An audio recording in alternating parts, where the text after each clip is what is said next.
दोस्तों, अगर आप भी जुलाई 2024 में होने वाले सीटेट परीक्षा में सम्मिलित होने वाले हैं तो पाठ्यक्रम आधारित कंप्लीट प्रिपरेशन के लिए आप हमसे जरूर संपर्क करें और पाएं सभी विषयों के पीडीएफ प्रिंटेड नोट्स के साथ साथ top selected objective question collection. साथ में पाए पिछले वर्षों के हल प्रश्न पत्र और प्रैक्टिस सेट और करें अपनी तैयारी परीक्षा तक। तो देर किस बात की, अभी संपर्क करें 7631314948 पर। आप इस नंबर पर कॉल भी कर सकते हैं और व्हाट्सएप भी। दोस्तों, आज की इस वीडियो में हम जानेंगे कृषि के बारे में। कृषि क्या होता है, कृषि कितने प्रकार के होते हैं, विस्तार से एक एक टाइप्स को हम जानेंगे और आपको समझाएंगे।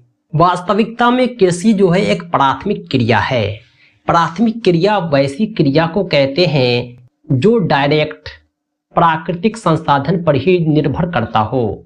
हम जो खेती करते हैं तो डायरेक्टली प्रकृति के द्वारा दी गई भूमि को जोतकर फसल उगाते हैं। यह प्राथमिक क्रिया हो गया। द्वितीयक क्रिया प्राथमिक क्रिया पर डिपेंड होता है और तृतीयक क्रिया द्वितीयक क्रिया पर। अगर हम प्राथमिक क्रिया का उत्पाद गेहूं चावल है, उससे रोटी बनाते हैं, भात बनाते हैं, तो ये द्वितीयक क्रिया है। इसी रोटी को हम बाजार में बेचते हैं तो ये तृतीयक क्रिया हो गया। यानी कृषि जो है एक प्राथमिक क्रिया है। इसमें हम फसलों को, फलों को, सब्जियों को, फूलों को उगाते हैं, यानी खेती करते हैं। साथ ही साथ पशुधन का पालन भी इसमें शामिल है। अगर हम जानवर को पाल रहे हैं मांस के लिए, अंडे के लिए, दूध के लिए, तो ये भी कृषि ही कहलाता है। विश्व में 50% लोग कृषि से संबंधित क्रियाओं में संलग्न हैं। यानी पूरी दुनिया में आधे से अधिक लोग जो है खेती ही करते हैं या पशु पालते हैं। हमारे देश की बात की जाए तो भारत में 2/3 जनसंख्या अब भी कृषि पर निर्भर है। अनुकूल स्थलाकृति, मृदा और जलवायु कृषि क्रियाकलाप के लिए अनिवार्य है। कृषि के लिए जो है आवश्यक होता है जमीन का होना, जलवायु का होना, अनुकूल स्थलाकृति का होना। जिस भूमि पर फसलें उगाई जाती है उसे कृषि भूमि कहते हैं। खेती करने के लिए कुछ औजार का प्रयोग किया जाता है, उसे कृषि तंत्र कहते हैं। खेती करने के लिए बीज की, मशीनरी की और श्रमिक की आवश्यकता होती है। जुताई, बुआई, सिंचाई, निराई, कटाई इसकी कुछ संक्रियाएं हैं। जुताई में जमीन को हल्का किया जाता है, बुआई में बीज बोया जाता है, सिंचाई में पानी पटाया जाता है, निराई में देखरेख किया जाता है, कटाई में फसलों को काट लिया जाता है। कृषि के बाद हमें फसल प्राप्त होता है, ऊन प्राप्त होता है, दूध और दुग्ध उत्पाद प्राप्त होता है, आदि प्राप्त होते हैं। हमने कृषि को समझा, कृषि क्या होता है। यानी आम शब्दों में यह समझ रहे कि कृषि में फसल उगाया जाता है, खेती की जाती है, पशुपालन किया जाता है और हमें अनाज, दूध, मांस, ऊन आदि प्राप्त होते हैं। ये सब कृषि से ही प्राप्त होते हैं। अब हम जानेंगे कृषि के प्रकार। पूरे दुनिया भर में खेती की जाती है। दुनिया के आधे से ज्यादा लोग खेती ही करते हैं। ये खेती कई प्रकार के होते हैं। भौगोलिक दशा, उत्पाद की मांग, श्रम, प्रौद्योगिकी के स्तर के आधार पर कृषि को 2 भागों में वर्गीकृत किया गया है। पहला है निर्वाह कृषि, दूसरा है वाणिज्यिक कृषि। निर्वाह कृषि और वाणिज्यिक कृषि क्या होता है हम आगे जानेंगे। निर्वाह कृषि और वाणिज्यिक कृषि को आप शब्द के अर्थ के आधार पर भी समझ सकते हैं। सबसे पहले हम जानते हैं निर्वाह कृषि के बारे में। निर्वाह का मतलब होता है अपनी आवश्यकताओं को पूरा करना, भरण पोषण करना। निर्वाह कृषि में कृषक परिवार जो होते हैं अपनी आवश्यकताओं को पूरा करते हैं। इसमें पारिवारिक श्रम का उपयोग किया जाता है। यानी परिवार के सभी सदस्य मिलकर खेती करते हैं और इतना ही अनाज उत्पादन करते हैं जिससे उसके परिवार का भरण पोषण हो सके। इस निर्वाह कृषि को गहन निर्वाह कृषि और आदिम निर्वाह कृषि में वर्गीकृत किया जाता है। गहन निर्वाह कृषि क्या होता है और आदिम निर्वाह कृषि क्या होता है अब हम जानेंगे। गहन निर्वाह कृषि में किसान जो होता है एक छोटे भूखंड पर साधारण औजारों और अधिक श्रम से खेती करता है। एक वर्ष में एक से अधिक फसल उगाई जाती है।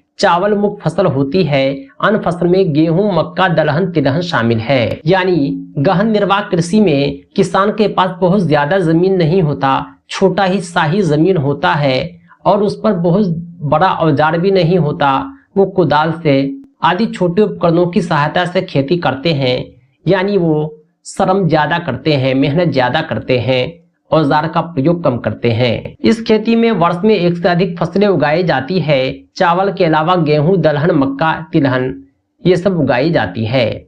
आवधि निर्वाह कृषि जो होता है यह गहन निर्वाह कृषि से अलग होता है। इसको स्थानांतरी और चलवासी पशुचारण दो भागों में बांटा गया है। स्थानांतरित कृषि जो होता है ये अमेज़न बेसिन के सघन वन क्षेत्रों, उष्णकटिबंधीय अफ्रीका, दक्षिण पूर्व एशिया और उत्तर पूर्वी भारत के भागों में प्रचलित है। यह वृक्षों को काटकर जलाकर भूखंड को साफ किया जाता है, तब राख को बाकी मृदा में मिलाया जाता है तथा मक्का, आलू, कस्बा, रतालू जैसी फसल उगाई जाती है। स्थानांतरित कृषि को कर्तन एवं दहन कृषि के रूप में भी जाना जाता है। कहने का मतलब यह है कि स्थानांतरित कृषि जो होता है ये जंगली क्षेत्रों में होता है। इसमें पेड़ पौधे को जलाकर राख बना दिया जाता है, फिर उस भूखंड पर खेती की जाती है, इसलिए इसे कर्तन एवं दहन कृषि भी कहते हैं। अगला है चलवासी पशुचारण। इसमें भेड़, ऊंट, याक, बकरी जैसे पशुओं का पालन किया जाता है और उससे दूध, मांस, ऊन, खाल आदि प्राप्त किया जाता है। ये चलवासी पशुचारण कहलाते हैं। ये भारत के राजस्थान और जम्मू कश्मीर में काफी प्रचलित है। इसके अलावा मध्य एशिया में सहारा के अर्ध शुष्क एवं शुष्क प्रदेश में भी प्रचलित है। निर्वाह कृषि के बाद हम जानते हैं कृषि के दूसरे प्रकार वाणिज्यिक कृषि को। वाणिज्य का मतलब होता है कमर्शियल, यानी व्यापार की दृष्टि से फसल उत्पादन और पशुपालन किया जाता है, उसे वाणिज्यिक कृषि कहते हैं। इसमें विस्तृत कृषि क्षेत्र एवं पूंजी का उपयोग किया जाता है। अधिकांश कार्य मशीनों द्वारा लिए जाते हैं। यानी कमर्शियल कृषि में बड़े बड़े प्लॉट पर बड़े बड़े मशीन से खेती की जाती है। ट्रैक्टर, थ्रेशर जैसे बड़े बड़े मशीनों का प्रयोग किया जाता है। पशुओं का बड़े पैमाने पर पालन किया जाता है और इसे बाजार में बेचा जाता है। ये वाणिज्यिक कृषि कहलाता है। वाणिज्यिक कृषि में वाणिज्यिक अनाज कृषि, मिश्रित कृषि, रोपण कृषि शामिल है। आइए हम तीनों को जानते हैं। वाणिज्यिक अनाज कृषि की बात करें तो ये फसलें वाणिज्यिक उद्देश्य से उगाई जाती है। गेहूं और मक्का सामान्य रूप से उगाई जाने वाली फसल है। उत्तर अमेरिका, यूरोप, एशिया के शीतोष्ण घास के मैदान में वाणिज्यिक अनाज कृषि के प्रमुख क्षेत्र हैं। दुनिया भर के लोग गेहूं और चावल ज्यादा खाते हैं, मक्का ज्यादा खाते हैं, रोटी और चावल ज्यादा लेते हैं। वाणिज्यिक कृषि में बड़े पैमाने पर खेती की जाती है और अनाज का व्यापार किया जाता है। एक देश दूसरे देश को अनाज देते हैं, बेचते हैं, इसलिए वाणिज्यिक अनाज कृषि कहते हैं। मिश्रित कृषि का मतलब होता है मिला हुआ। इसमें भोजन और चारे की फसलें उगाई जाती है। पशुधन पालन के लिए ये सब किया जाता है। यानी आदमी के खाने के साथ साथ जानवरों की व्यवस्था भी इस मिश्रित खेती में होती है। मिश्रित खेती यूरोप, संयुक्त राज्य अमेरिका, अर्जेंटीना, दक्षिण पूर्वी ऑस्ट्रेलिया, दक्षिण अफ्रीका में प्रचलित है। अगला है रोपण कृषि। रोपण कृषि जो है वाणिज्यिक कृषि का ही एक प्रकार है। इसमें चाय, कहवा, काजू, रबर, केला, कपास की एकल फसलें उगाई जाती है। इन सब फसलों की रोपाई होती है और बड़े पैमाने पर श्रम पूंजी की आवश्यकता होती है।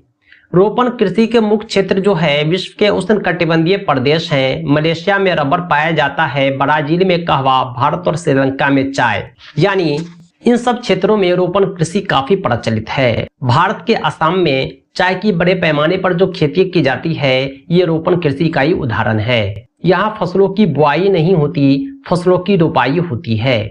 दोस्तों आज के इस वीडियो में हम कृषि और कृषि के प्रकार को समझे हैं।